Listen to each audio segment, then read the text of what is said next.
Well, thank you very much for inviting me here. I've been chomping at the bit, wanting to share this information with you. So this is kind of like a very prolonged foreplay. So I bring you greetings from the north.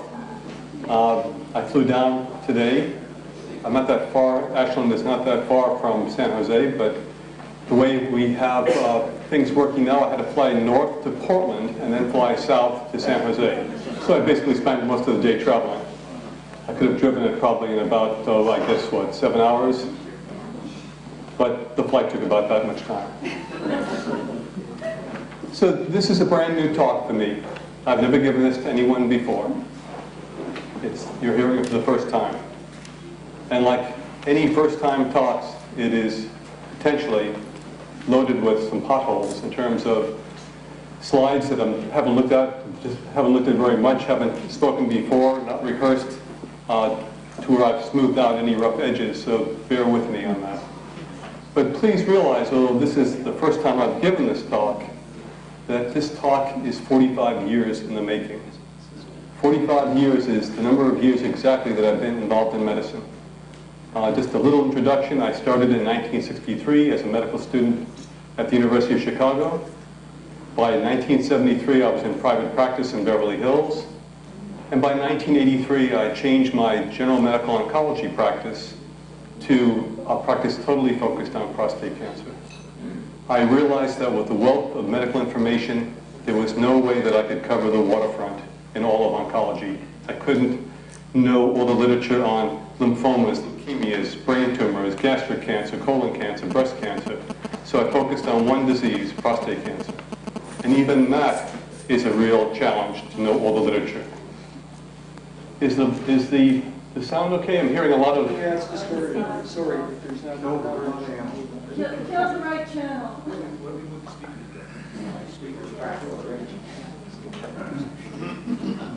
Let me know when you've killed that channel. Bravo.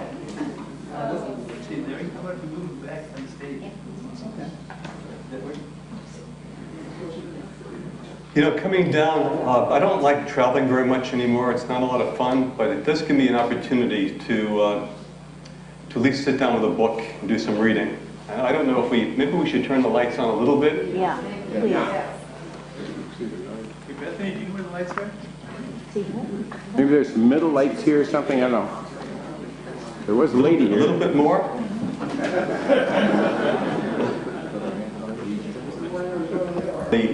To get you into the theme of what I want to talk about. And then the slides after that go into depth. But coming down here, I started reading a book that I really think is a very important book that you should all be aware of and pick up. It's written by Donna Markova, and it's called I Will Not Die, An Unlived Life. It's an absolute beautiful book. I don't know if you've seen this. I love the A lot of, so many things in my life have turned out to be what other people would call serendipity, a coincidence, but it never really seems to me that it's coincidence. So a lot of the things in the talk tonight really are stated in her book. And you would not think that speaking about the religion of medicine, giving a talk on the religion of medicine in the church, that's kind of cool, right? I'm talking about the importance of integration or of oneness, and this happens to be a unity church. That's interesting. And in the previous announcements, there was mention made of Norman Cousins being at the Smart Life Forum. I'm a big fan of Norman Cousins. In the book, Markova quotes Cousins as saying, Norman Cousins wrote that recovery from a major illness correlates with a passionate involvement in life. And I've seen that happen so many times in my 45 years in medicine, that when people get involved in things beyond the ordinary consumerism, the major religion in the United States and probably the world today, consumerism, that when they get involved in other things beyond that kind of thinking and philosophy, their life changes and their health changes.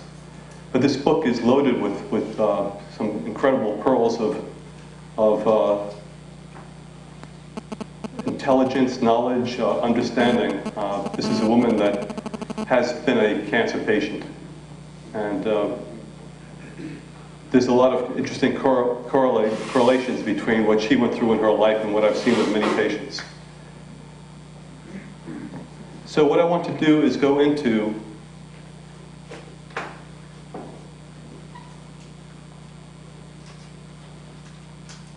Are we having our first electronic glitch?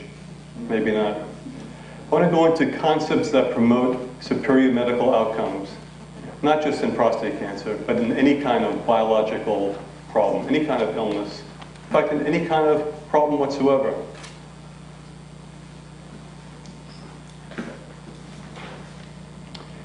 So one of the things that I think is important for you all to understand is that we are now in the midst of these very intense presidential debates.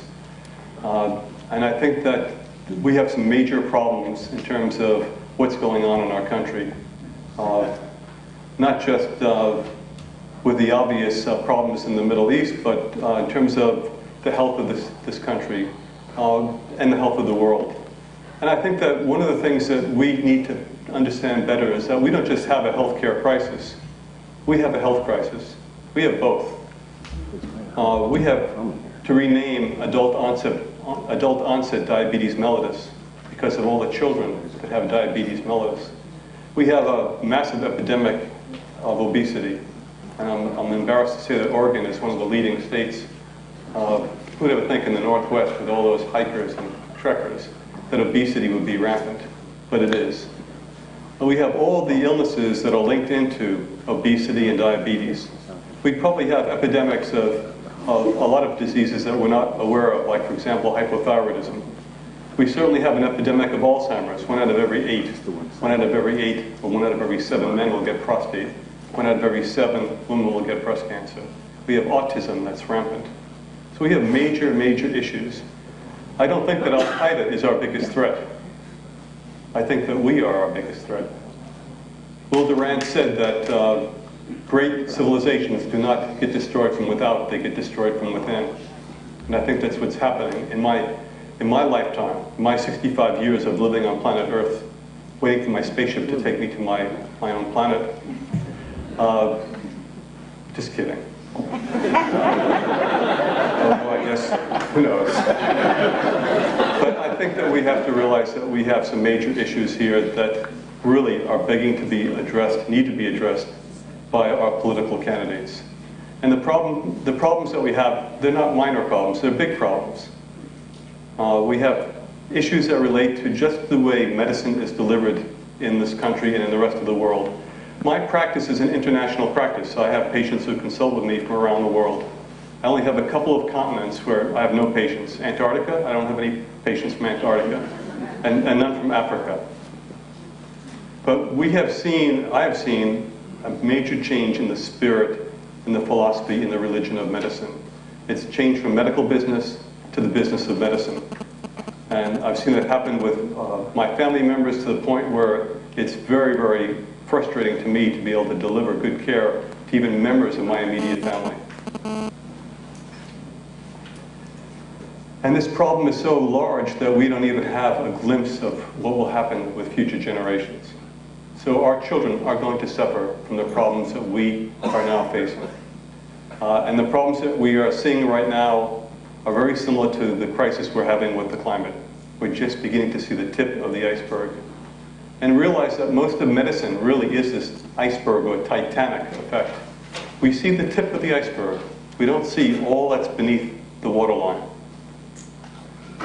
Remember, the third leading cause of death in our country is what? The healthcare system. That's pretty scary. Cardiovascular disease, cancer. So what happened here? Did I lose my mouse?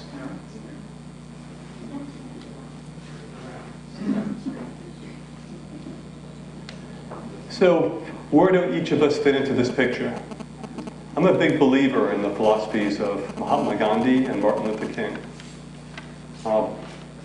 Gandhi was assassinated in 1948. King in 1968, 20 years apart. Their philosophies were very similar. One of my favorite quotes from Dr. King was that our lives begin to end the day that we become silent about things that matter. So, with that being said, I think that we have to realize the power that we have in unity, the power that we have as people in groups, in masses, to change the current status quo of what's going on in our country. And what we're hearing on TV, to me, is very upsetting. I don't know how non-MDs or people that are not involved in the biological sciences view the statements being made about the healthcare issues. All I'm hearing is the need for universal healthcare. And that should not be the focus of these debates. It should be about the quality of the existing healthcare. Because what's the point of having universal healthcare? What's the point of having a chicken in every pot and a car in every garage if it's a sick chicken and a car with only 2 wheels? I mean, isn't it great if we have universal lousy healthcare?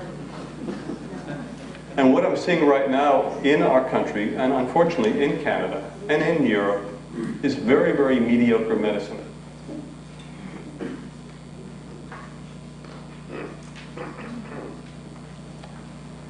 So we have to return back to the science and art of medicine. We have to look at some of the things in the past that we consider to be good medicine, good science, and realize that what has happened is we've gone from E equals MC squared to equations like patient outcome equals MD income divided by 100. The patient outcome should be the prime focus of medical care, of course. And in saying that, we have to understand that we cannot be pigeonholed as human beings and treated in masses because of our uniqueness. We are unique in our biology. We are unique in our gene expression and our retinal patterns. And all of us need care that reflects this unique biology and psychology and philosophy and spirituality. We have to return to our taking the pulse of the patient. When I was in medical school at the University of Chicago, I had some wonderful teachers. My preceptor was Elizabeth Kubler-Ross. So I had her for all the years that I was a medical student. I had Douglas Buchanan, a great neurologist from the United Kingdom. We had books entitled Talking to the Patient. Can you imagine that? Talking to the patient. 90% of the diagnosis is made by talking to the patient and hearing the history. What's happened with that? Reading this book, an old book by Broda Barnes on hypothyroidism, we now have replaced talking to the patient and simple, inexpensive things like a basal body temperature with laboratory tests and imaging. And we miss diagnoses that are resulting in rampant epidemics of illnesses like hypothyroidism. So going back to some of the old literature has been eye-opening for me, absolutely eye-opening, on a medical level with my patients and even on a personal level. So we have to go back and talk to the patient and hear their story. The story that you present to the doctor is your biologic story. It's the heart and soul of a diagnosis. It's the heart and soul of preventative medicine. We have to look at that as our major focus, rather than relying on procedures which are focused on reimbursement. So I would urge you in your writings to our political candidates, they have to start rethinking the healthcare system in this country. Because it should not be based on a fee-for-basis mechanism. It should be based on maintaining the health of the patient.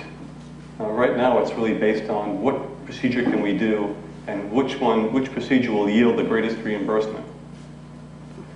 In the past, we would look at things, terms like military medicine, as being terms that would have a negative bearing on healthcare. You know, slap a bandage over a wound and hide it. It would be a bad connotation. But I would say, look at this military metaphor as it applies, for example, to prostate cancer, and see how important the concepts are in this metaphor and see how important the thinking of a tactician, a strategist like George Patton was in winning a battle. The same kind of mental strategy is important for the physician. So look at the similarities between winning a military campaign and defeating prostate cancer. Look at the importance of preventing malignancy and preventing war. Look at understanding biological principles and basic military training. The medical record, military intel. The medical record's a crucial thing. All of you, whenever you see a doctor, whenever you have a laboratory test, a consultation, you all should be getting copies of those reports. You should keep your own medical records organized in a meaningful fashion. Now, years ago, I put together something called the medical record. It was basically a three-ring binder that was broken down into different sections: consultations, laboratory, radiology, pathology, and all done in a chronologic fashion. I would love to find someone that has got a good business mind to look at this and see whether or not this might be feasible to have available to people in general. So I think it really does serve a major purpose. In my own case, my medical records were lost by my internist. He had stored them in the basement of the hospital, and the hospital cleaned out the basement and tossed out my records and records of other people. So I lost years of medical records. Irreplaceable.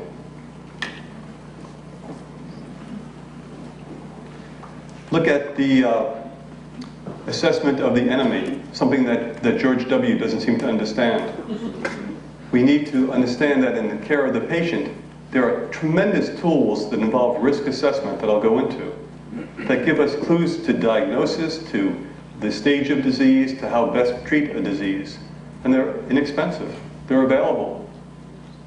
The irony is that insurance companies use those risk assessment to decide on who to insure and who not to insure. But those same tools are available for all levels of the care of the patient, from prevention to end-of-life services. Know the pros and cons of weaponry. Understand the pros and cons of treatment options. This is crucial. You want to maximize the positive, you want to minimize the negative. And that's a very important concept that I'll get into. It's called therapeutic index. And then more and more of these similarities between the military and malignancy. Supporting the troops, supportive care of the patient. Boosting the morale of the troops.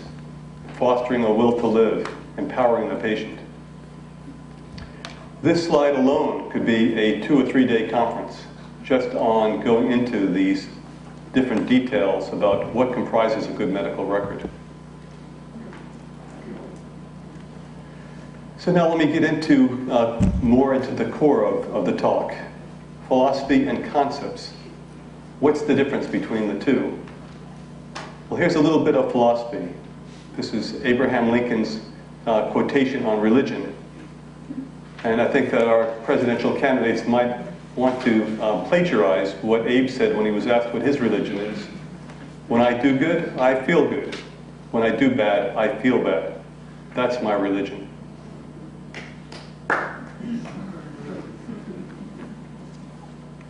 Another quotation that I love that goes back to 1917 to Sir Francis Peabody and is addressed to the medical students graduating from Harvard. One of the essential qualities of the clinician is interest in humanity. For the secret of the care of the patient is in caring for the patient. We have to return to these kind of principles. We also have to understand something that's very difficult for most patients faced with a life-threatening illness. That out of this crisis that we encounter when we have a serious illness, this tidal wave hitting us, standing on the top of a mountain, there comes opportunity to walk down new paths and smell the roses. It's a strange-looking rose, isn't it? So this is old Chinese philosophy.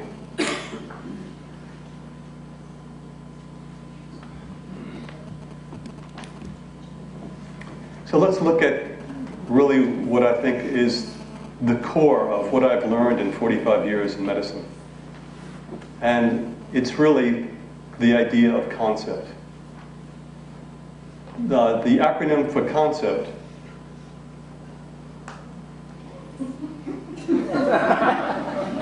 are you trying to I didn't know that. If my shoulder was in the screen, why didn't you speak up? So look at this acronym concept. It's really a cool acronym. Concatenate our notions, creating enlightenment, providing tactic. This is so important in terms of every problem that we face on planet Earth. Medicine-wise, political-wise, social, philosophy, religion. Concatenate. It's not a very common word. To make into a whole by joining a system of parts, to bring together. And notion isn't some glib thought that runs through your mind. It's a thought that exists in the mind as a product of careful mental acuity. Creating enlightenment and providing tactic is such an important concept in terms of what we need in medicine and what often is missing. So let me go now to what I call the genealogy of healthcare. And the genealogy starts off with prevention. It's sort of like a biblical type of concept. In the beginning, there was prevention. And prevention begot diagnosis. And diagnosis led to evaluation. And evaluation begot treatment. And treatment eventually led to supportive care. And supportive care led to end-of-life services. This is really, truly a genealogy of a lot of things in our life. It's a harsh reality. This genealogy is true for any illness that we face. So let's now get into key issues, key concepts that I think make or break the successful outcome or lack of successful outcome of people with serious illnesses. And again, this doesn't necessarily apply to prostate cancer, but a lot of the examples I give will be of prostate cancer. Teamwork, the patient, the partner, the physician really has to have a real relationship. You're not going to develop that with a 15-minute office visit, with a doctor scrambling through a manila folder of all your lab work or your radiology and your history, trying to figure out what has happened from the last visit. Ain't going to happen. We've blown a wonderful profession. As I tell people, the oldest profession has turned into the oldest profession. So we have to look at this teamwork and include family. And those of us who want to protect our children from our medical experiences do our children a disservice. They will benefit by understanding how you interact with your physicians. They'll learn. So family members who are genetically at risk, I have lots of patients where there's father and son with prostate cancer. So the patient is the prime directive, always is. The patient outcome, much more important than physician income. This is one of my patients, Harry Sweets Edison, a great jazz trumpet player, wrote for Billie Holiday, played with, for Frank Sinatra, Count Basie. Just a little short sidetracking. Harry was referred to me with metastatic prostate cancer in 1987. He had failed a hormonal blockade. He had bone metastases. We put him on ketoconazole, an antifungal drug, which, interestingly, has never been approved for prostate cancer. And he responded to that for a few years, and then he progressed. And then we treated him with Taxotere, a drug that for years was not approved by our FDA, although many papers showed its efficacy. Finally was approved after Taxol was approved, but we put him on Taxotere weekly, a dose that he could tolerate and still function. And he did well for another 13 years. He did well enough to go around the world playing in his group, cutting 4 or 5 CDs, and just an incredible artist. The importance of the patient-physician partner-family relationship was really very clear with Harry's case. One day, Harry told me in the office after he was through with one of his chemo treatments, he said, "So long, Doc." And I said, "Okay, Harry, I'll see you next week." And he said, "No, Doc, I'm leaving LA. I'm moving to Ohio." I was absolutely shocked, because usually people will want to transition to a new doctor and let you know in advance. So I said, "Harry, who's going to take care of you?" He said, "There's a urologist that my family found." I said, "A urologist is not going to understand how to give you your chemotherapy." So I found for Harry a medical oncologist, and he continued on with Harry's care, and he did well. And then I heard from Harry's ex-wife that Harry was sick and doing very badly, and I said, "What happened?" Well, the medical oncologist retired, and Harry's care was turned over to a urologist. And the urologist looked at Harry's PSA, which was 1 point something. He was still doing great. Said, "You don't need to be treated anymore," and stopped all of his treatment. And he didn't live for very long after that. His disease rapidly recurred. He was kept in balance with his chemo, which he tolerated well. And when it was stopped, he passed on. But he had 13 productive years that were good. But again, the importance of the family being really involved. This patient was divorced. His daughter really didn't understand the importance of having medical oncology continuity of care.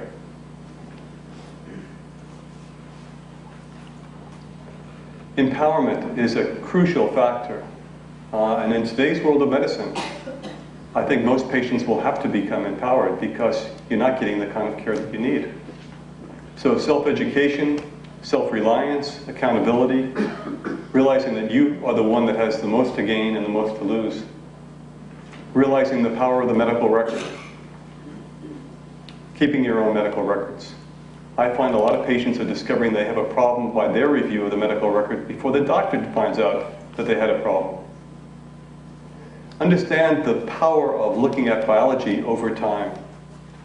And this is the way all of our biologic, radiologic, pathologic data should be looked at over time. It's like a stock market type of analysis. You don't buy or sell based on one point in time. You look at what the trend has been. And we have to start looking at the concept of resolution. When we have a medical problem, we need to look at the medical tasks that need to be done. Just like you would make up a list of what do I need to do today.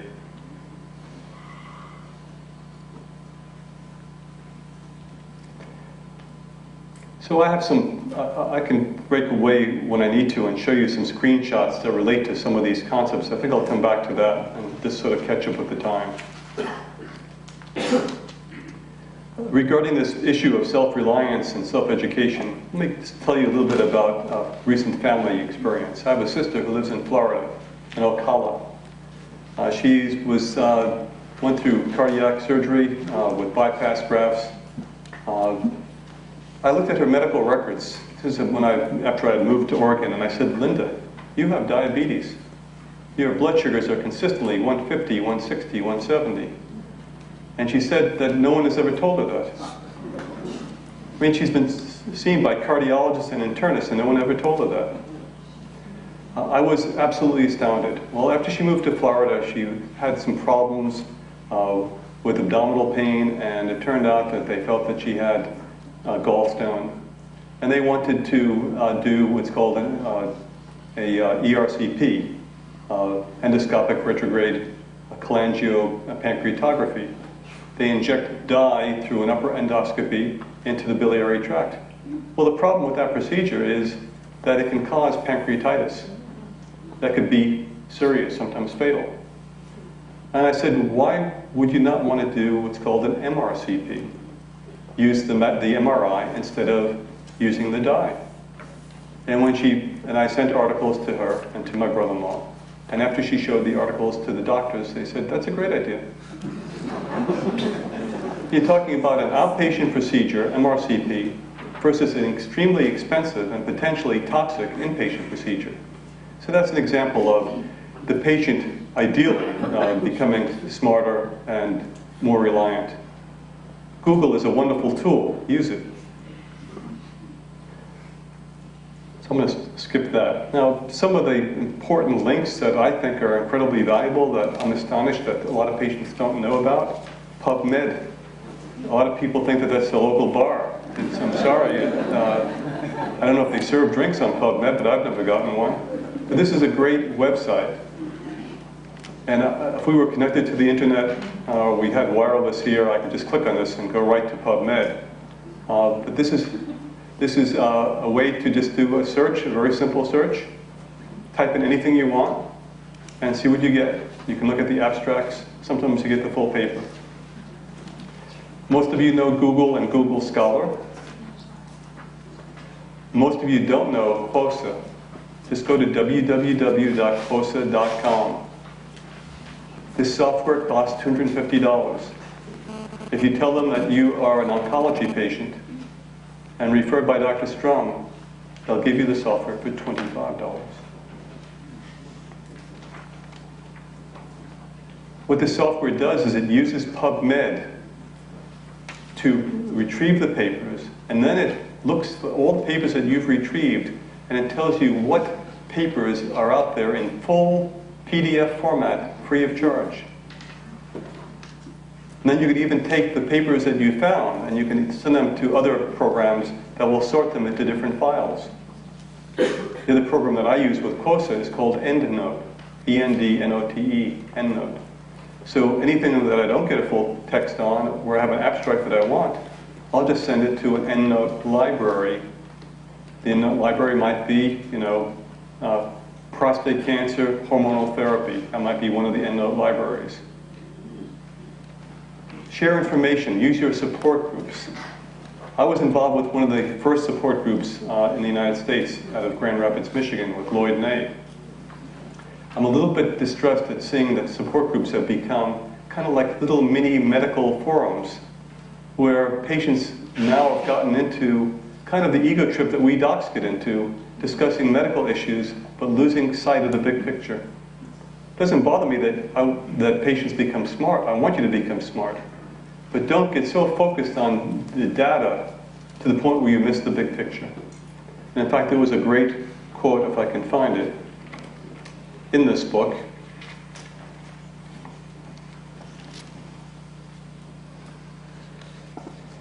We are now at a point in time when the ability to receive, utilize, store, transform, and transmit data, the lowest cognitive form, has expanded literally beyond comprehension. Understanding and wisdom are largely forgotten as we struggle under an avalanche of data and information. I think that's what's happened in a lot of the support groups. The patients are there, they think they're going to get the answer to their personal problem by a presentation, but they miss the concepts. This idea of a mini Manhattan Project is something that probably is a legacy from being at the University of Chicago.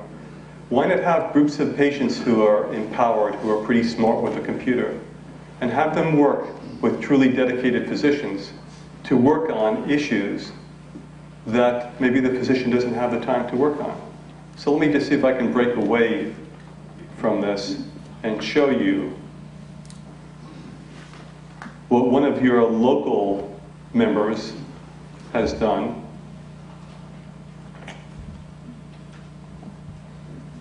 A moment.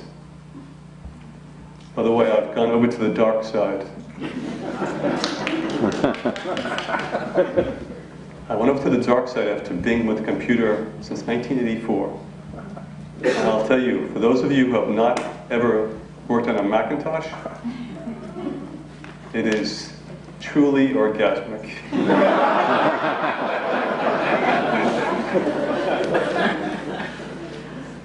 I don't know how Bill Gates did it, but boy, did he really con a lot of us. But this is a delightful machine. If you really want to see something that's really neat, I wish I could show you this, but maybe I can later on. When you have two monitors, you can actually be working. Oops, there are some problems with the Mac. You have two monitors, you can actually just move your mouse from one monitor to the other, be working on two different things with two different screens. I mean, it's incredibly productive. But this is an example of a report from this mini Manhattan Project from Tom Lynn, who's I think still here. Yes, Tom? Good work. We're going to see if we can hone this down and see whether we can write it up to where maybe we can submit it for publication. I thought it was quite good. So, an example of empowering patients to where they can help themselves. What was the conclusion? Well, what we want to do is put it into its final form in terms of, I mean, there's a lot of meat to this issue on selenium. If Tom and the Mini Manhattan group feel that they want to share it in its current form with you, I'll be glad to do that. But what it really points out is that certain forms of selenium are quite effective against prostate cancer and certainly synergistic with chemotherapy to really enhance tumor cell kill. And not just for prostate cancer, for other tumors as well, like breast cancer. So now let me get back to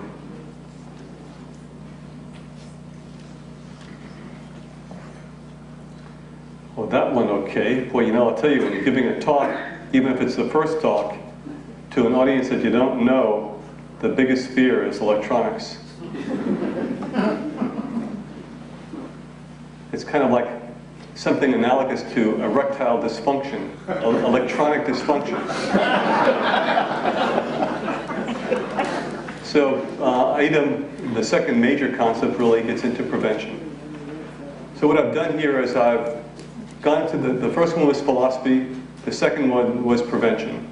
And by the way, that was my computer just telling me the time. It has this computer voice that sounds like Boris Karloff. It's 9 o'clock. I come to drink your blood. So prevention, utilize history, the genetic history, the patient context, the experience of others. This genetic history is very important, very, very important, especially when we have tools that we can now use and can use for many years to prevent the occurrence of malignancy. For those of you who get the PCRI Insights newsletter, which is free, you'll see that I have a 2-part going on 5-part article. The second part is coming out this month. The series is entitled What We Should Have Learned About Prostate Cancer. And it's really a reflection of 25 years of my working in the field. But there is literature that shows that drugs like Proscar, finasteride, and Avodart, or dutasteride, will actually reduce the incidence of prostate cancer. Avodart may reduce it as much as 50% in terms of Avodart versus a group of patients who receive placebo. Finasteride about 25%. And the details of that are all spelled out in the first 2 issues, this past one and the one coming up, in PCRI Insights. PCRI is www.pcri.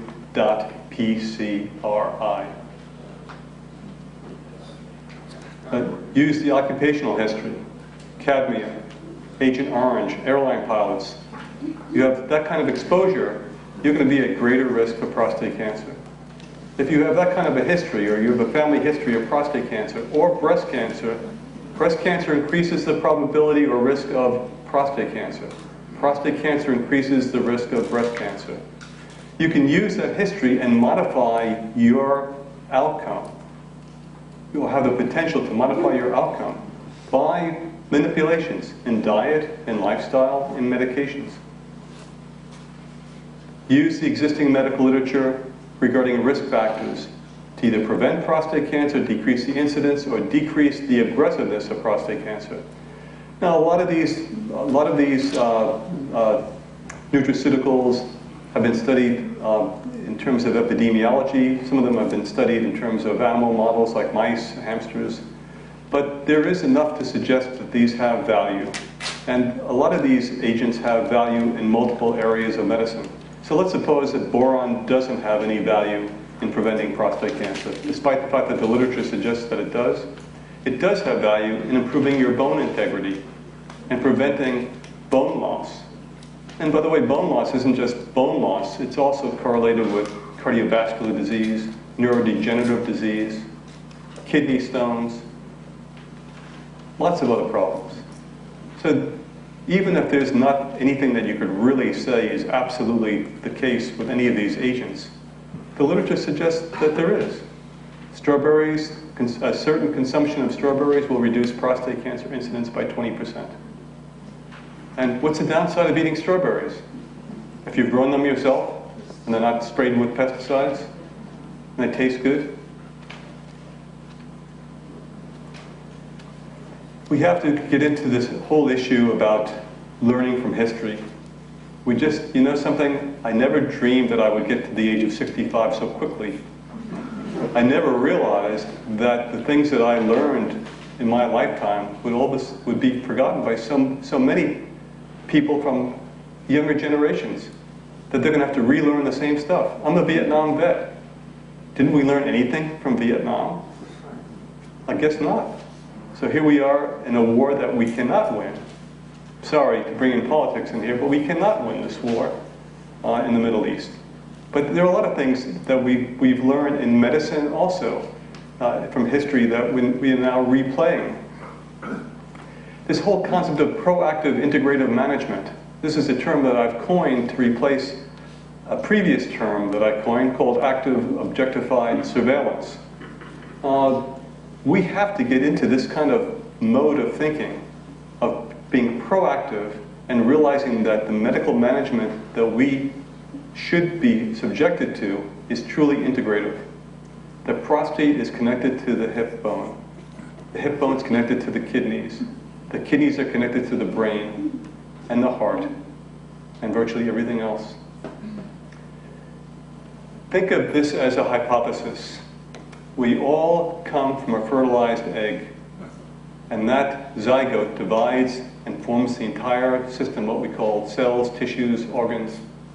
There are communication links between every cell in the human body. And there are tons of papers showing the integrative nature of one illness with another. You find bone loss in a man with prostate cancer, very common. And by the way, the actual figures are that a man newly diagnosed with prostate cancer will have a 95% chance of either osteopenia or osteoporosis. Now, if that's not a big red flag for something going wrong that may even be a factor in the development of prostate cancer, I don't know what would be. But 63% incidence of osteoporosis, another 32% incidence of osteopenia. When you find that kind of change, look for cardiovascular problems. Look for calcifications in the aorta. Look for osteoarthritis. Look for kidney stones. There's a syndrome here. But you have to just be open and attentive and curious to know how these things work. So we have to get back and emphasize this integrative nature of life, this unity, this oneness, that this is part of the universe. And we have to look into this whole issue that we really don't take advantage of all these screening tools, laboratory and imaging, when we start them after an illness has already become detected. We should know what our baseline was when we're at the prime of our health, when we're in our 20s. We should be getting body scans when we're 25, and then maybe repeating them again at age 30 or 35. And seeing whether we're laying down calcium in our aorta and our coronaries as a wake-up call that we need to do something. Not wait till we're 50. When I started in prostate cancer, before the PSA was available, became available in '87, I was talking about men getting PSA levels at the age of 40 without a family history of prostate or breast cancer. Now, if they did have a family history at age 35, we're still not even at that point yet. And it's 21 years after the PSA has been approved. This is a simple test. Do you know how many men that I've seen diagnosed with prostate cancer when it's curable just because of PSA testing? Let me show you. Let me go off this back to the desktop again and show you. That's not what I wanted to show you. Yes, there it is. Let me make that a little bit bigger. So here's a patient who at age 40 had a PSA of 0.8. And even at the age of 48 and a half, most doctors would say, hey, your PSA is less than 4. How they came up with a normal range of 0 to 4 beats me. Makes no sense. But this man's PSA went from 0.8 to 1.2 to 1.6. He went from a doubling time of roughly 14 years down to a doubling time of 1.2 years. any PSA doubling time that's shorter than 10 years should be regarded as prostate cancer until proven otherwise, especially if there is a serial increase, a consecutive increase in PSA. Because this is a marker of the prostate cell's production of an antigen that leaks out into the blood. And if it's going up, usually in an exponential fashion like this is, it usually reflects exponential-like growth, which is characteristic of malignancy.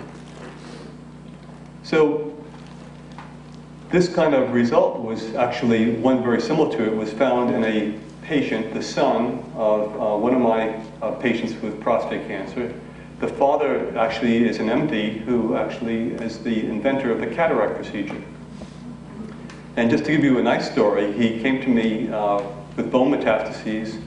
He also had failed androgen deprivation therapy, and he had a complete response to ketoconazole. Again, ketoconazole is a fungal agent, antifungal agent, primarily used in AIDS patients. He had a complete response to the point where his PSA went to 0 and his bone scan reverted to normal.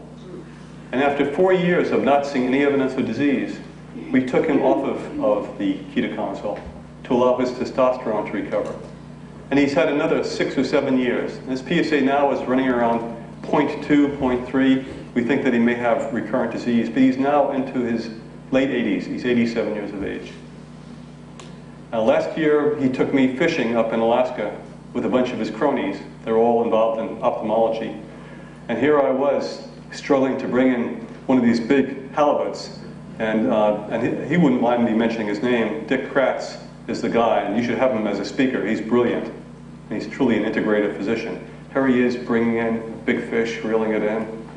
Wonderful to see that. Wonderful for a doctor to see a patient out there with his buddies having fun and living a very full life. And going around the world with new inventions, new procedures. He's now working on macular degeneration. Vital, sharp, incredible. His son, Andy, with prostate cancer, diagnosed purely based on changes in PSA over time, based on his education from himself and his dad, and looking at just the laboratory tests. His doctor said, no, don't worry about it. Well, Andy did worry about it. He insisted on an ultrasound and biopsies, found to have prostate cancer. All of his studies show that he has localized disease. He's a great candidate for cure. What I'm trying to point out is that we should never, ever, ever on this planet ever see a man present with advanced prostate cancer. We should have ended years ago advanced presentations of this disease because of this marker, the PSA, which is so sensitive. Yes, we have to learn that not every diagnosis of prostate cancer means surgery or radiation or cryo. We have to use our good judgment to look at the context of the patient. But we can prevent lethality of a malignancy by diagnosing it early and preventing options to that patient, as opposed to picking up disease when it's already spread. Simple laboratory testing done in a sequential fashion.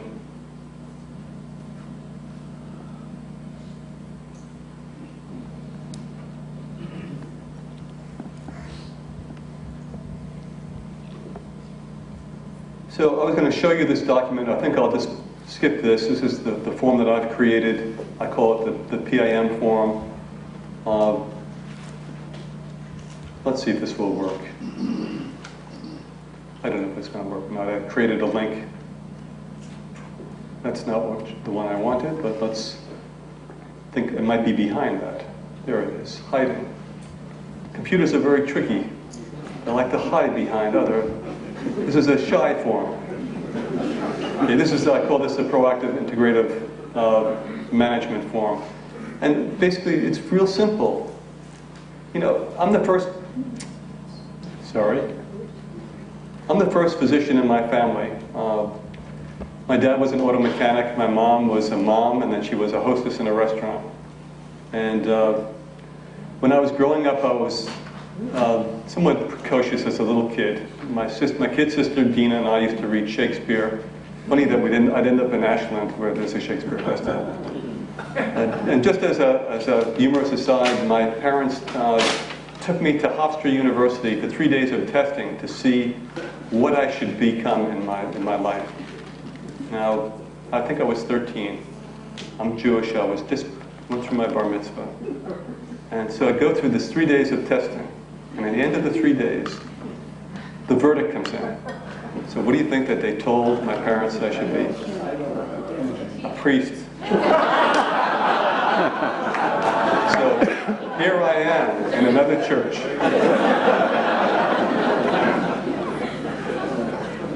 Anyway, my mom used to say, you think you're so smart, but you have no common sense. Well, what I turned out to have is a lot of common sense. And coming up with a form like this doesn't take, any kind of major IQ. It's real simple. It's the dates when you've had these tests and what they are. So a physical examination, a digital rectal exam, a PSA, updating your family history and social history and past history. I mean, you can alter these things to whatever kind of practice you have or whatever your concerns are. Colonoscopy, this is the cold blood in the stool times 3. This is a bone resorption marker. This is a bone density type of test, which I'll go into in a little while, and so forth. Vitamin D3 level. And just as a quick aside, vitamin D deficiency is a major problem in the world today, not just the US. Virtually everyone I check for vitamin D levels are low. The average dose that is required to get levels that are considered healthy by most experts is 8,000 international units a day. 8,000. Not 200, 400, 2,000, 1,000. We're years behind in our use of vitamin D. That's another talk. You've heard talks on this topic by Bill Grant, who's quite brilliant in this area. So let's go into concept number 3, diagnosis. 3 parts of diagnosis are really crucial concepts for you all to understand. Validation, quality, and skill. Validation. Always validate critical biological inputs. For example, in prostate cancer, the grading of the pathology is called the Gleason score. Nothing to do with Jackie Gleason. The Gleason score is really just a grade of how aggressive the tumor is. And this Gleason score parameter, this biological input, is used in all these algorithms and nomograms, these risk assessment tools. So if this score is understated, then the patient's risk assessment is incorrect, it's inaccurate. So you have to realize that critical biological inputs should be validated. So if you have a life-threatening illness, be it prostate cancer, breast cancer, melanoma, skin cancer of any kind, try to find out who is the gourmet, the chef, the expert in the world of that particular illness. Send the material to that expert for a review, because the tactic, the strategy is altered based on what the Gleason score is. And I've seen this happen over and over again. I think that we as consumers, as all of us are patients, we have to realize that I used to be a pathologist. My first area in medicine was hematopathology. Hodgkin's disease, non-Hodgkin's lymphomas. My teacher was Henry Rappaport of the Rappaport classification of lymphomas. I got bored with the microscope, although I still love it. So that's why I went into medical oncology. But when I was working in the world of Hodgkin's disease, I could not believe the slides that would come into the University of Chicago with diagnoses that were completely 180 degrees apart from reality. And I learned early on, and it was good teaching, that you've got to go to the head of the horse for first-class oats. If you want the second, third, fourth-class oats, you go to the other side of the horse. But you got to go to the head, to the head honcho, to the real key people. So in prostate cancer, and this is basically similar in every field of medicine. There are pros in every field of oncology and every field of medicine that you would want to find out who they are. But in prostate cancer, Helmut Bonkoff in Germany, John Epstein, Johns Hopkins, Dave Bostwick, scattered now with places all over the world, Larry True, Scott Lucia. These are some of the people who I would consider pros. And also in the business of pathology, realize that those tissue blocks those biopsies that are taken from you, that tissue is put into a wax block that is thrown away after 8 years by many medical facilities. That tissue block has huge amounts of information in it that may or may not relate to you getting into a trial with a promising vaccine. And there are a couple of vaccines that look like they will become available later this year on prostate cancer, GVAX and Provenge. So some of the information that's in your tissue, don't let it get discarded. That is really your tissue. You have a legal right to it.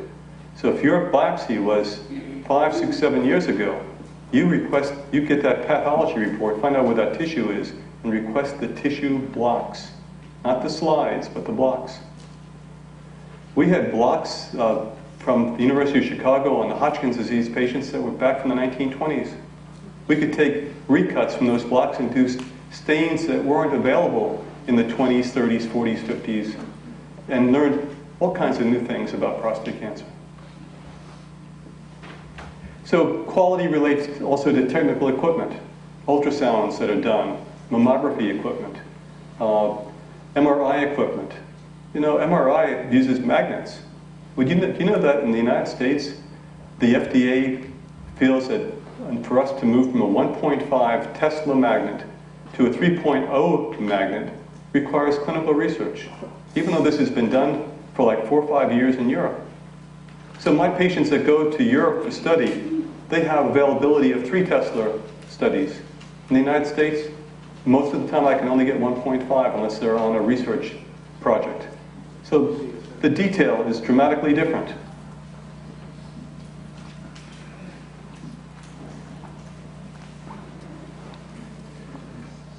I don't know if you can appreciate it, but here's a 3.0 Tesla where we can see on a special study called Convidex a lymph node that's involved by prostate cancer within the circle. We can see the actual details of this white spot which reflects tumor metastasis. That's seen here, but it's so irregular. This is 1.5 Tesla, this is 3. But the detail here is so much better. This is criminal that we don't have access to this, or that we would spend millions of dollars and years waiting for the FDA to approve a 3.0 Tesla magnet. Or waiting for the FDA to approve Convidex to pick up lymph node metastases with a 95% accuracy, studied in over 4,000 patients in Holland. So what do? I send my patients to Holland, because it's not available in the United States.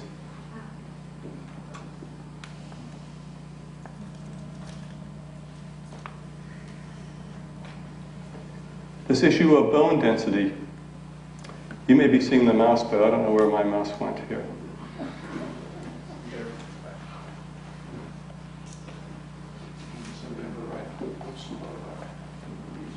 Here we go.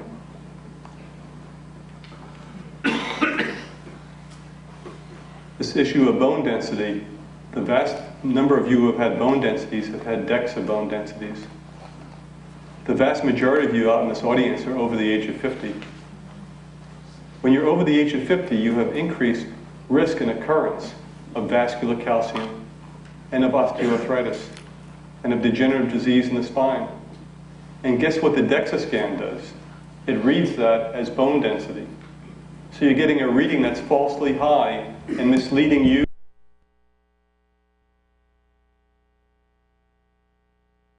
Preceded by a flight in an airplane across the United States, or even your annual exposure of radiation each year. So to me, it's very valuable. And on the DEXA scan, if the DEXA shows any arthritis, theoretically, the doctor will order an X-ray of your spine, and then that will be more radiation than the QCT. So the QCT is a valuable tool, but not that many hospitals have it anymore. The quality also relates to specific laboratories. You know, it upset me when I found out. I remember one time on my flow sheets on my patients, 1 week I had all these creatinine levels that were elevated on patients whose creatinine, a test of kidney function, had been normal for years. So I called up the laboratory, in this case it was LabCorp, and said, you have something wrong with your assay. There must be a problem with something that someone's doing with one of the standards. And their response was, well, no one else has complained. And I said, well, no one else keeps flow sheets of all the patient's records over many, many years. So I know when something is out of order. It was a rude awakening to the realization that the laboratory wasn't, the quality control wasn't what it should be. For example, I see vitamin D levels are definitely inaccurate when LabCorp does it versus when they're done by Quest using a special technology called liquid chromatography mass spectrometry, LC-MS. So I don't get the 25-hydroxy D3 levels from LabCorp. I get them from other laboratories like Mayo Medical or Quest. And I have no financial arrangement with any laboratory, so this is nothing that's coming from greed. Also, we know that certain levels are totally inaccurate when they're low.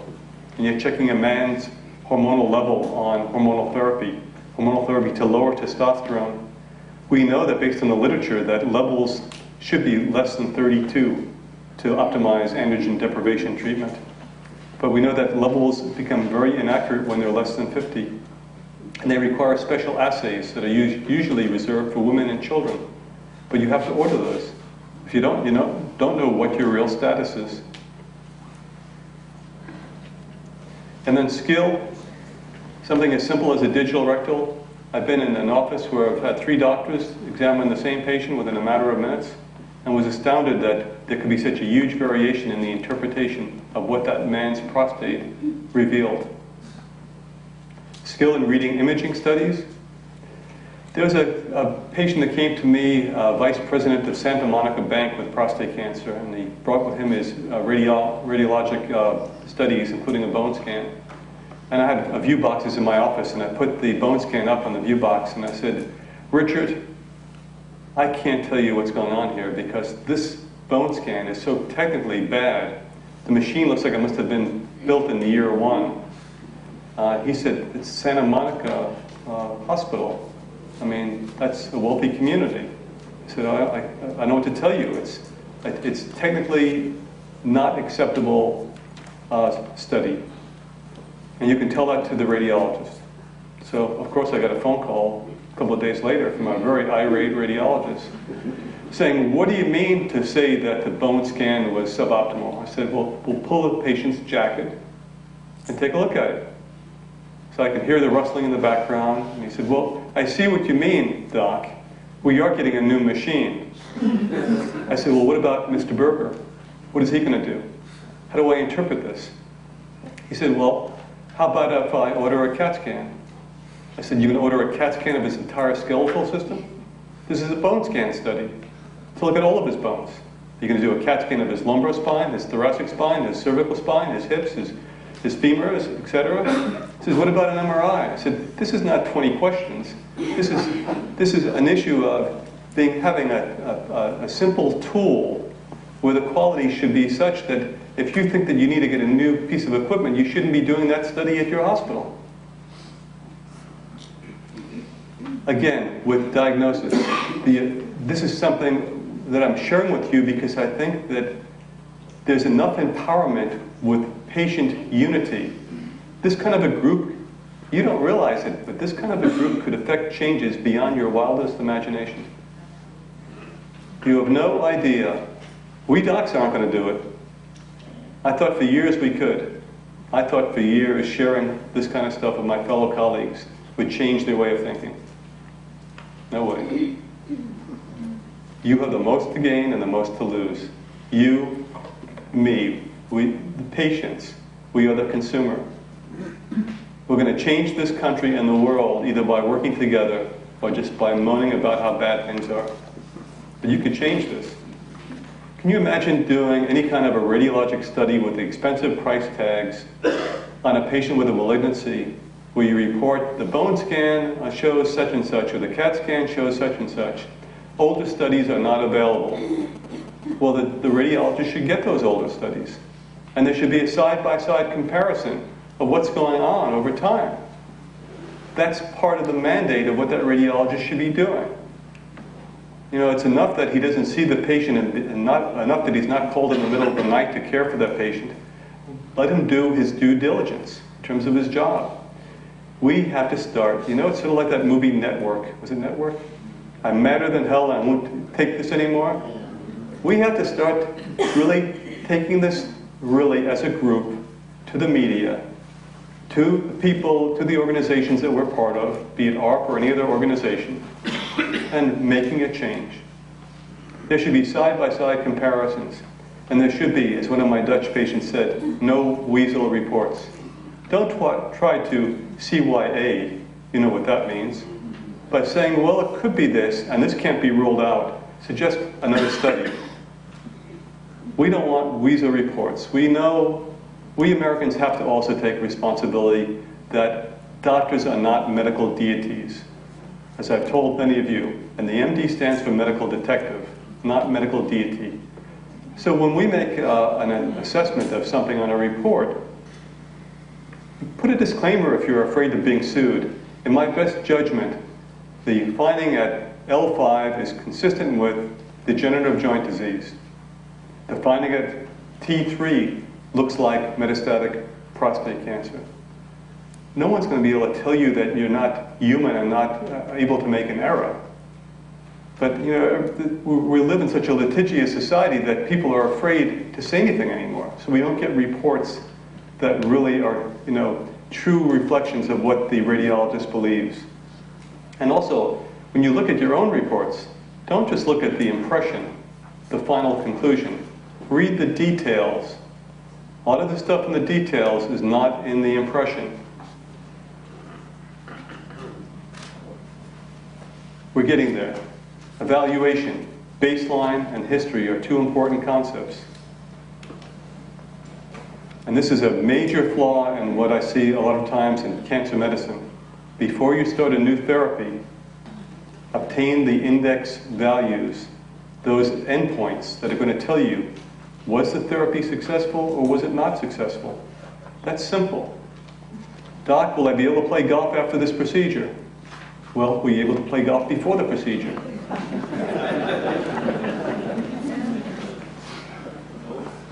No. And we have to learn from history. We have to learn from these wonderful things called algorithms and neural nets that allow us to prognosticate regarding diagnosis, staging, response to treatment. If I could tell you that your chance of a response to treatment of prostate cancer and to be free of any recurrence at 5 years was 60% with one treatment, but 85% with another, wouldn't you be leaning a little bit towards the one with the 85% probability? Yes, I understand, doctor, that it's not absolute for that individual patient, but we have to look at major results in terms of large numbers to get a sense of your probability of response. If you go to this very, very nice tool called prostatecalculator.org, you just put in some key bits of information: age, PSA, Gleason score, clinical stage. And it uses a neural net that mimics the way the brain functions to tell you the likelihood that your prostate cancer is confined to the prostate. When Alan Parton came out with his data, I put them into, I used to carry them around and I would call them the Parton tables. And whenever I would go to a meeting and they would discuss a patient, well, this is JL, he's 45 years of age, he's got a PSA of 6, a Gleason score of 8, and a digital rectal exam that reveals a nodule. Ralph, what would you do? Well, he's young, I'd operate on him. Jack, how about you? I'd operate on him. Steve, what do you think? Well, according to the Parton tables, he only has a 3% chance of organ-confined disease. Disease confined to the prostate. I would do some other studies to rule out that he doesn't have spread of his disease to the outside the prostate. I don't know, but I don't want to put him through a radical prostatectomy and then have to put him through radiation later on. I want to find out where the disease is. I want to find out what his status is. I want to know what his biologic reality is. Here's a tool. Now, of the thousands of patients I've seen over the years, I would tell you that less than 10 have ever had any kind of analysis done with any of these algorithms or neural nets, even from academic institutions. What does it look like? Here's an example of one that comes from Boston Laboratories, just based on the basic information I told you. Gleason score PSA. Probability of organ-confined disease, 53%. Probability of extraprostatic extension, 47%. So what do I do in a patient like that? I'll do a test to rule out extraprostatic extension. I'll send the patient to UC San Francisco for an endorectal MRI and spectroscopy, which is highly accurate, to see whether there is disease outside the prostate. And if so, how far out does it go? And I'll alter my therapy based on that finding.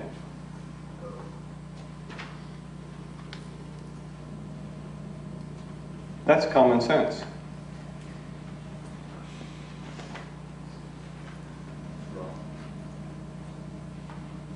So I already mentioned skill about the DRE, but also the entire body. I'm finding that a lot of physicians don't examine the patient anymore. It's just laboratory and radiology.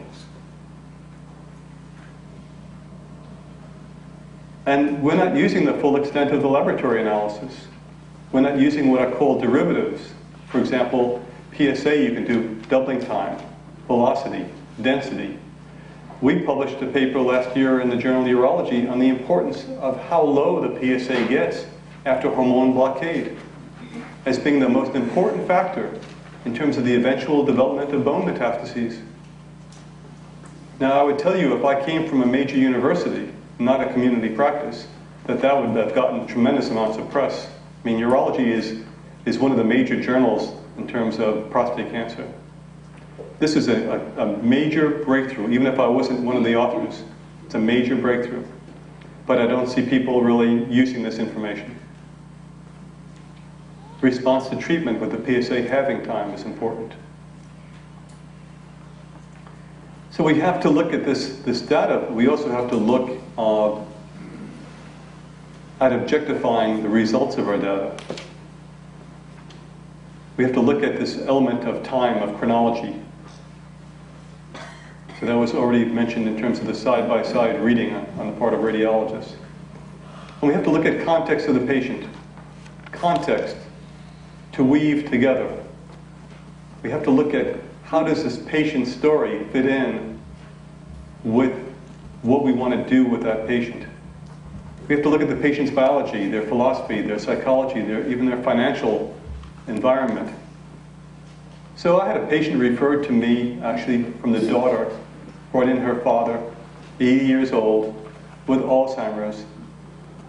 Unfortunately, combative Alzheimer's, beating up on his wife. His PSA was 85. He had been evaluated and treated at a major medical center, not the University of Chicago, but another medical center where I did part of my training at. He had undergone, with these findings, a radical prostatectomy. And when the radical prostatectomy did not result in the PSA dropping to, I think his PSA dropped after the radical to like 60, because they removed the prostate with the cancer, then they gave him radiation therapy. And when I saw the patient, he had evidence of obvious bone metastases. With a PSA of 85, you would expect that. But the whole context was wrong.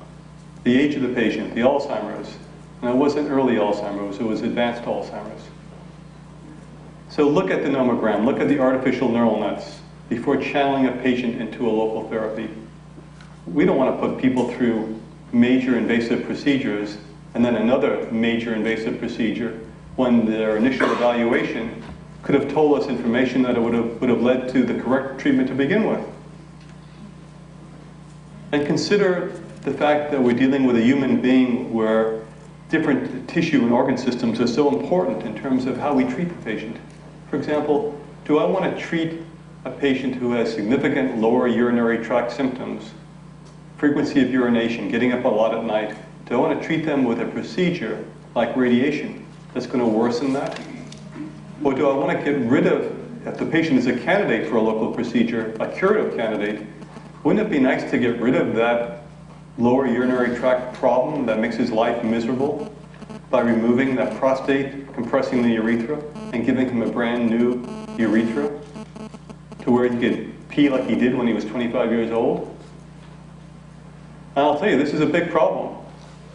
It's a big problem, and It's a problem that virtually every man that hits the age of 50, 60, and beyond faces, is this change in terms of the plumbing anatomy and urinary flow.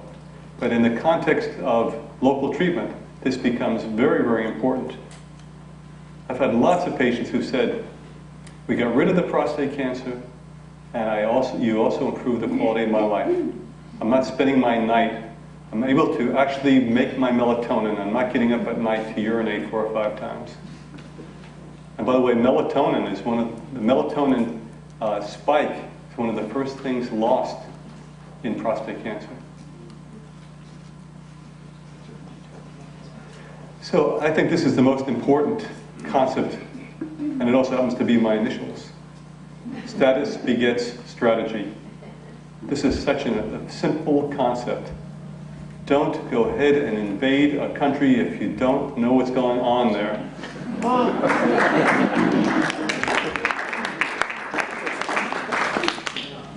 Use every available tool to understand the patient's status. Houston, do we have a problem? Houston, what is our problem?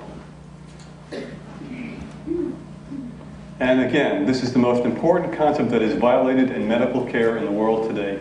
And I can say that because my practice is an international practice. Again, no Antarctica patients yet. Almost always we underestimate the extent and the amount of cancer. Our tools are not that sophisticated. They're getting there.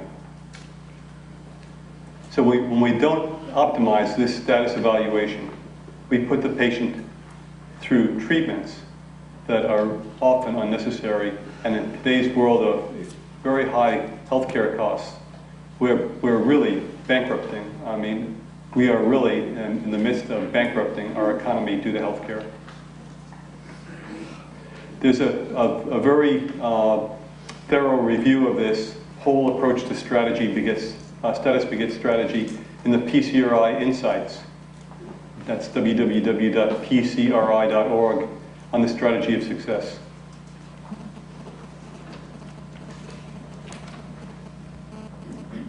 Remember that even though a lot of docs out there have MDs after their name, there are very huge variations in the skill of doctors. All men and women are not born with the same talents. So what do you call a med student that graduates first in his class? Doctor. And what do you call the guy that graduated last in his class? You got it. You're learning. Look for the artist, the chef, the maestro, especially with technically difficult procedures. They may be surgical, they may be radiation or cryo, they may even be radiologic, like Prostate, like Combatex, like pathology evaluation.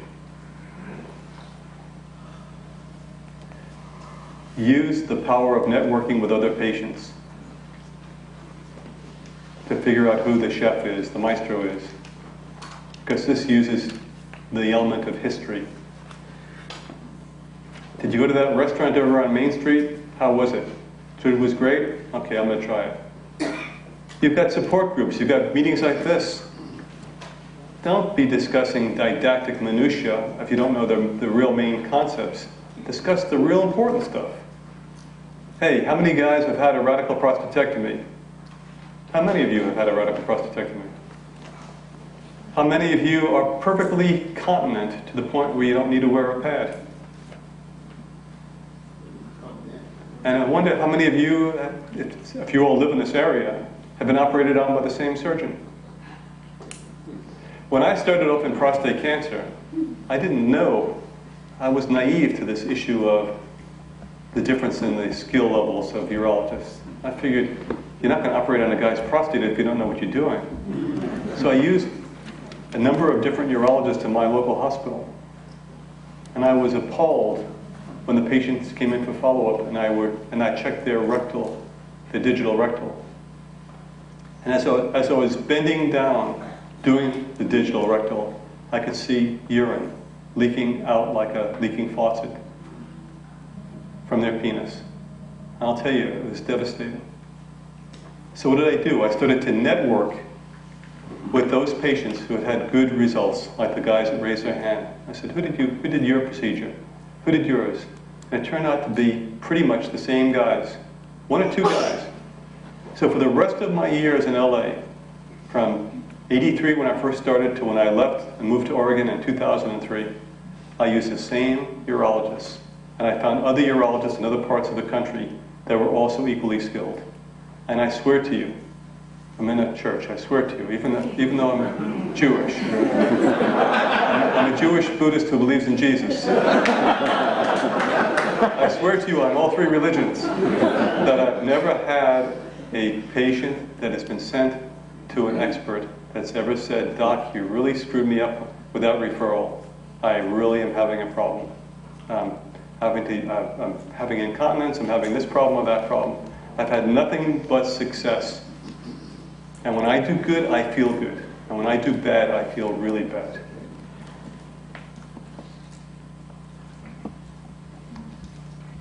Biologic endpoints, another simple concept. Any treatment that you have for anything, look for the biologic endpoints, because they provide objectification as to whether something is working. You have a fever, you decide to take something for it, check your thermometer. In cancer, look at your results in terms of what was abnormal at baseline and check the same things over time. If your alkaline phosphatase blood level was high and the treatment is working, that should start to bring it down. If your PSA was elevated, if the therapy is working, it should start to bring it down. I have a patient right now in Seattle who's undergoing a new therapy, experimental therapy, and his PSA is going up and up and up, and the doctors are telling him that his CAT scans are not much different, so they want to continue on with the therapy. And I said, if your next PSA does not show a change in the PSA absolute value and the PSA dynamics, in other words, doubling time and velocity, you are not responding to this therapy. So look at the biologic endpoints. Graph it. Most of you guys out there are very skilled in Excel and spreadsheets, and a lot of you are accountants and engineers. Graph your results like you would graph your asset investments. And use biologic endpoints. This is really, truly a calamity. Use biologic endpoints to achieve biologic efficacy regarding things that you take on a regular basis, even if they're not prescription. For example, if you're taking vitamin D3, look at your 25-hydroxy D3 blood level. Now, a lot of the people who are experts in this field feel that at least a blood level of 60 nanogram per ml. And remember, this unit. There are two different units for 25-hydroxy D3. Look at the unit. This is nanograms per ml, not nanomoles per liter. If it's 60 or higher, then try to achieve that by titrating the dose you're taking until you reach that level. It's a blood test. In those men who are getting ketoconazole, there's beautiful literature that a blood level of at least 3, it correlates with tumor cell kill. We do the same thing with antibiotics. Why not do it with other agents that affect tumor cell growth? So I send blood samples out for ketoconazole blood levels.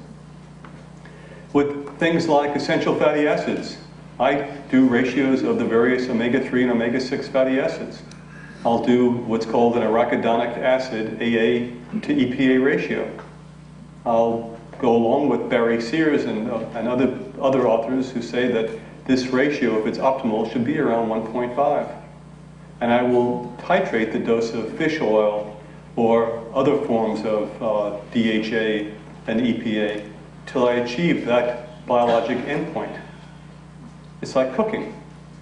You wouldn't throw a steak on the grill if it was a 10-pound steak and say after 30 seconds it's done. You would check to see if it was done or not. Is it soup yet? So look at the biologic endpoints. This is a new test for lipids. I don't know hardly any doctors who are doing it. It's called NMR lipoprofile. It actually quantitates the particles, both large and small, of LDL and HDL. It's major technology. But now you could use something as a biologic endpoint if you're being treated with any lipid-lowering product, be it a statin, or be it red yeast rice, or be it an exercise program or a dietary program.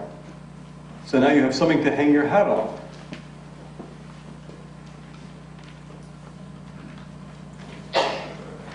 And supportive care. The supportive care doesn't mean when the patient's really necessarily advanced. It means all throughout the care of the patient. The concept here is therapeutic index. There was, you see a little icon here. I didn't have a chance. Oh, it's working. A miracle. Can you hear that?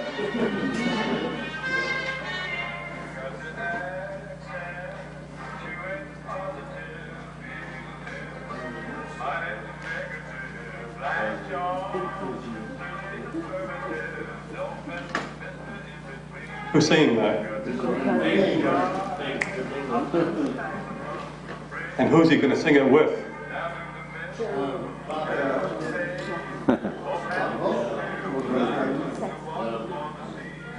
All right.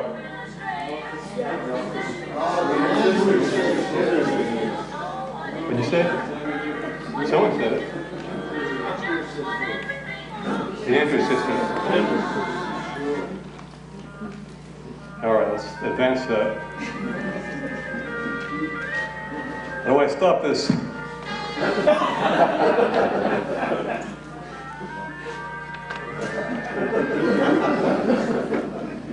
Well, you'll never see that slide again.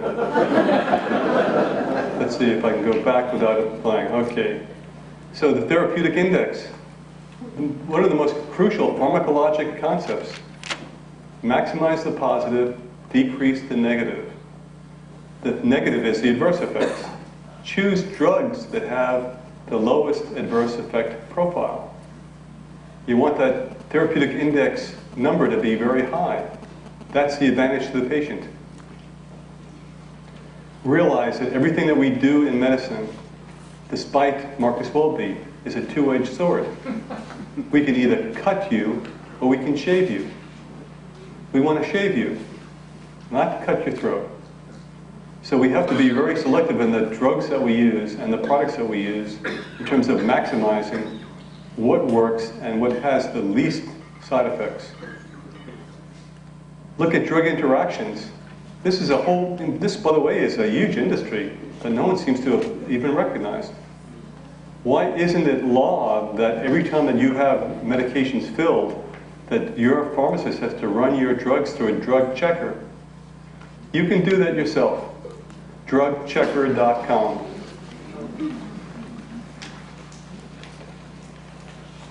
If you take the word .com, you've heard some of the commercials where you see the guy that was involved, David Carradine, that says .com, like that gets back to one, that means oneness, unity. You see how it's all tied in?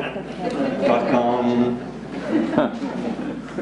Anyway, drug interactions, 100,000 fatalities per year in the US that are reported. 1 million people die per decade from drug interactions. You're not hearing this in the presidential debates. Why isn't there some type of new business created that looks at the drugs that people are on and does evaluation to see whether or not there are any potential lethal drug interactions? So we have to realize that this is important because we really are unique biological organisms. About a week ago, I was taking a medication that I used to lower uric acid called allopurinol. I've taken it before, but I was having pain in my foot, and I decided to take it at the same time with a Motrin. I've taken Motrin before, but when I took the two together, for some reason, I broke out in a horrific rash over my chest, my back, and even my face, to the point where I thought I'd have to go to the emergency room. Still not sure what it was. Don't know if there's some type of strange interaction, or maybe it was that red dye in the Motrin tablet. Here's an excellent book that I would recommend to any of you that have a little bit of scientific background. Drug Interactions, Principles for Medical Practice. This should be required of every physician. It goes into the enzyme systems that are involved in drug metabolism. So a lot of the drugs that we use, when we use them in combination with other drugs, it will interfere with the catabolism, the breakdown of those drugs, and result in very high blood levels, which can be good if you wanted that to occur, but it can also be bad. And understand the concept of pharmacologic multitasking. One drug can do many different things. So if you can substitute 3 drugs for 1 drug, that's great. And then you have a floor wax that can be a shampoo and can also kill ants. Right? Believe it or not, this is very common. The talk I gave last year in LA at the Prostate Cancer Research Institute symposium was called Low Impact Pharmaceuticals, and a lot of it was about pharmacologic multitasking. This would also reduce healthcare costs, decrease the number of pills you had to take, decrease the side effects. So what are some examples? There's a class of drugs for treating hypertension called angiotensin receptor blockers. Turns out that these also have a major anti-prostate cancer effect. So you're being treated for hypertension, and you're being treated with a beta blocker or a calcium channel blocker. Ask your doctor, I'd like to be put on an angiotensin receptor blocker like Mycardis or Diovan, because it has major anti-prostate cancer activity. Or if you have the urinary problems and you're on Flomax, instead of Flomax, consider Cardura or Hytrin, a member of the quinazoline family, which also induces programmed cell death or apoptosis of the prostate cancer cell.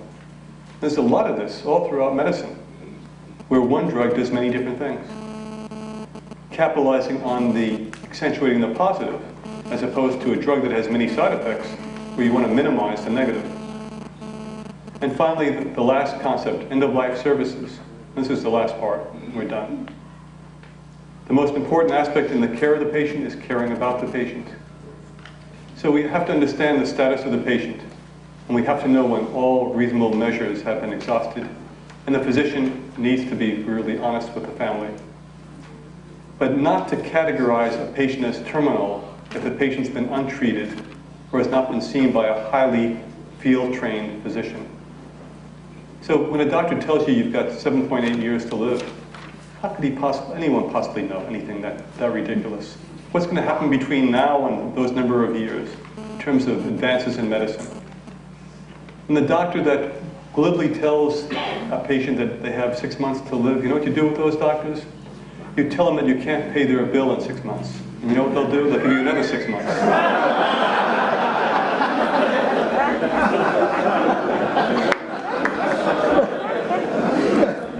So here's a patient that was terminal, that I did see in consultation back in the early 80s. I was making rounds at Broughton Medical Center late at night, trying to get home, and a family came up to me and said, would I please see their father in consultation?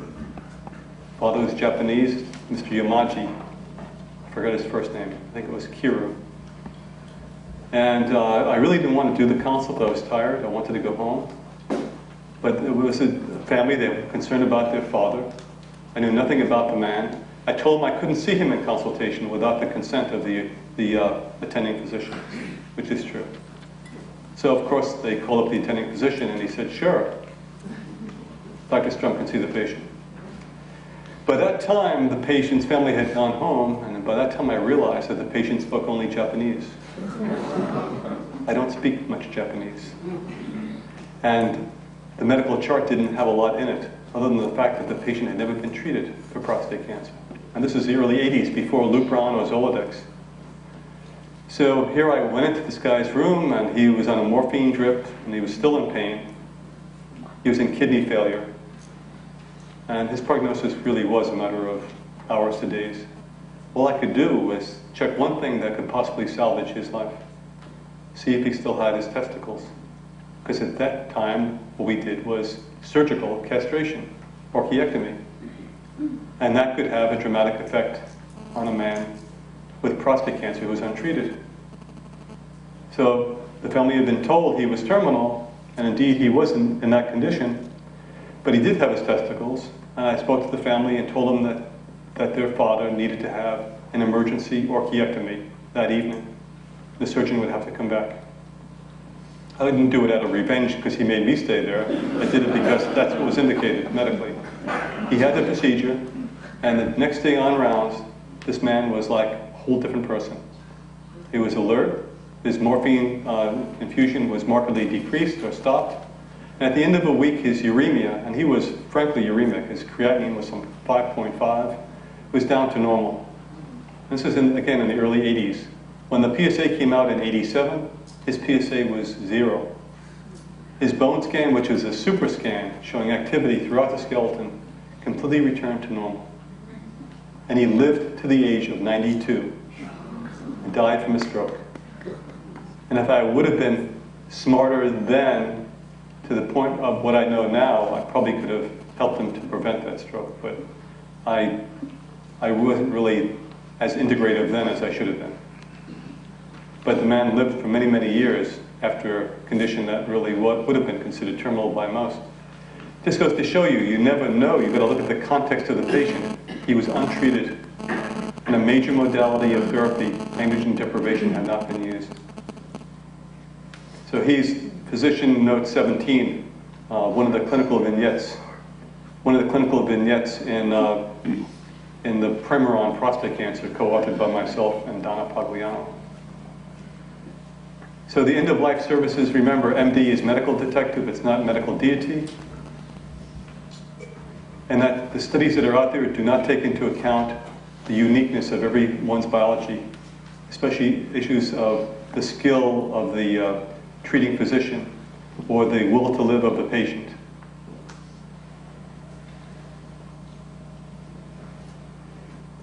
And some of the things that may be said by physicians to patients can really be dangerous in terms of negative thought forms.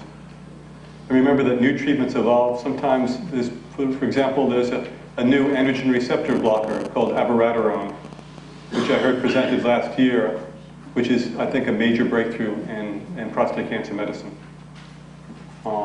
I have patients that are on that now. One young guy with very bad prostate cancer from Canada flies down once a month to UC San Francisco. His PSA has dropped down from 28 down to, I think his last one was 1.2. It's oral. His quality of life is very high. He's very happy. What was it? It's called abiraterone. A-B-I-R-A-T-E-R-O-N-E. Abiraterone. Developed at UCLA. If you do a Google on Cougar Technologies, that's the company that makes it. So seek and ye shall find, frequently, not always. End-of-life services, it's all about love, really. If the physical battle with cancer is apparently lost, focus on matters of the heart and spirit, and actually focus on these matters all throughout our life. Advise the family and friends not to dwell on medical details at this point, but to express their thoughts of love and recount wonderful memories. Remember, we should be giving pre-mortem eulogies, not post-mortem. That's really important.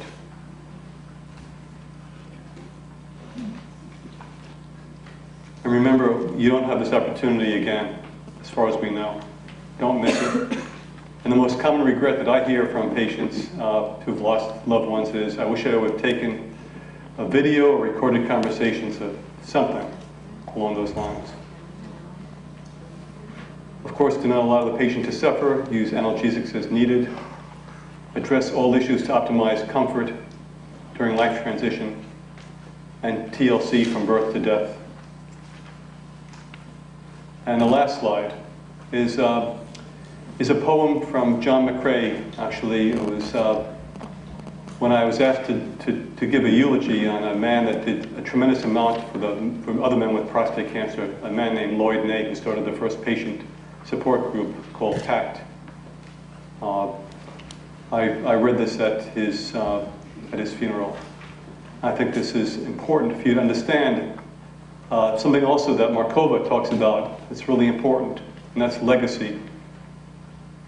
Legacy, I think, is something that in our age group, no matter what our medical problems are, we really have to think about what are we going to leave for our children and for future generations. What have I come here to give? What is unfinished for me to learn, to experience? Am I leaving a legacy that enables others to live bigger lives than I have. I think that you have tremendous powers to change the world of medicine, of prostate cancer, breast cancer, anything. Because there's a herd mentality with the things that we do. And if you make a change and people see that it works for one thing, it usually will work for another. And we have to sometimes have the courage to do those kind of things. So I think that if this group were to do anything wonderful from this meeting tonight, it would be to work together as a group to realize that you have tremendous power. That even the number that's here, you don't need 10,000 people, you need a couple hundred people. You know, when these meetings, when there's presentations of new technology or new drugs or new imaging, and it's open to the public, hardly anyone shows up. It's amazing. So then you have the bureaucrats making decisions that relate to our health outcomes. And frequently those are extremely conservative because if they make a terrible mistake like thalidomide was made years ago, God forbid, but we have to realize that in the context of a life-threatening illness, that we have to take some chances, and we have to get away from being the litigious people that we are in terms of suing everyone. Gee, that coffee was too hot, I'm suing. I got fat from eating all those donuts, I'm going to sue. You know that at the airport, I had a 2-hour layover in Portland. I went in and I had a Sam Adams at the airport, and the guy said, I need to check your ID. You're laughing. But I said, come on, am I a candid camera? Is this some sort of a joke? He said, no. We actually had problems because one customer was asked for his ID and another one wasn't. And the one that was actually filed a lawsuit. So now, if you're in Portland Airport and you go to that bar, I forget the name of it, it's some nice place that serves German-type food, I forget the name of it. Sign there, it says, ID required for all customers. That's what we've become. I was flattered. I figured, gee, these vitamins must be working. So let me just finish off by reading in Flanders Fields, because the take-home message there, I hope, hits you hard. In Flanders Fields, the poppies blow between the crosses, row on row, that mark our place, and in the sky the larks, still bravely singing, fly scarce heard amid the guns below. We are the dead. We are the dead. Short days ago we lived, felt dawn, saw sunset glow, loved and were loved, and now we lie in Flanders Fields. Take up our quarrel with the foe. To you from failing hands we throw the torch. Be yours to hold it high. If ye break faith with us who die, we shall not sleep, though poppies grow in Flanders Fields. So on that note, folks, it's late. I thank you.